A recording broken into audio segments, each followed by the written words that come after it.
ইলিশ মাছের মাথা দিয়ে কচু শাক আমার মতো কে কে ভালোবাসো একটু জানিও তো।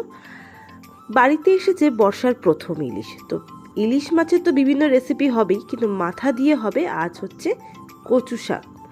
তো ভালো করে ভেজে নিলাম লবণ হলুদ দিয়ে মাথাটাকে, তার সাথে ফোড়নও দেব, কাঁচা লঙ্কা, কালো জিরে, শুকনো লঙ্কা আর তেজপাতা। যেটুকু তেল ছিল তার মধ্যে অল্প একটু তেল অ্যাড করলাম, একটু তেল বেশি না দিলে কিন্তু ভালো লাগবে না।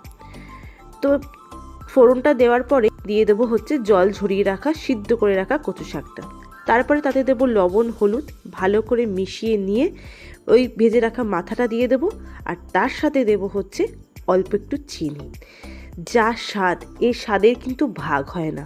কি কেমন হলো সেটা কিন্তু নিজেরাও করে খাইও, আর আমাকে কমেন্ট করে জানিও যে কেমন খেলে। তো কেমন লাগলো রান্নাটা সেটা কিন্তু অবশ্যই কমেন্ট করে জানিও।